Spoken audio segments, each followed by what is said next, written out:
শুকরিয়া যে রব্বুল আলামিন আমাদের মতো কিছু গুনাহগার ব্যক্তিদেরকে আজকে এই মসজিদে আসবার এবং বসবার কিছু কথা বলবার এবং শোনার তৌফিক দান করেছেন। সেই রব্বে কারীমের দরবারে কালিমাতুশ শুকর জবান করে সকলেই বলি আলহামদুলিল্লাহ।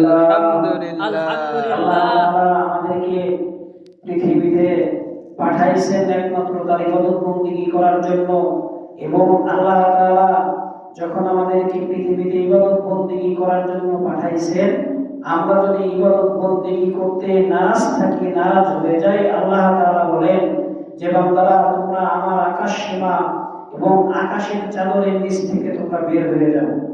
তো যখন আল্লাহ তাআলা কথাগুলো কোরআনের কারিমের ভিতরে এরকম ভাবে বলছেন, ইয়া মাশারাল জিন্নি ওয়াল ইনসি ইসতাতাতুম আন তানফুযু মিন আকতারিস সামাওয়াতি ওয়াল আরদ ফানফুযু লা তানফুযুনা ইল্লা বিসুলতান। আল্লাহু আকবার বলেন। আল্লাহ তাআলা বলেন, বান্দারা আমার আইন কানুন মানতে যদি তোমাদের কষ্ট হয়, তাহলে আমি আল্লাহ তাআলা আসমানের চাদরের নিচ থেকে তোমরা বের হয়ে যাও। এখন আপনি যদি আমি মনে করি তাহলে বাংলাদেশে আছি, বাংলাদেশের চাদরের নিচে থাকবো না, ভারতে চলে যাব, ভারতের চাদরের নিচে থাকবো না, এটা আল্লাহর চাদর, তাহলে কানাডায় চলে যাব, কানাডা আল্লাহ তাআলার চাদর, তাহলে আমরা সুইজারল্যান্ডে চলে যাব, সুইজারল্যান্ড আল্লাহ তাআলার চাদর, আমরা এরকম ভাবে সাউথ আফ্রিকা চলে যাব।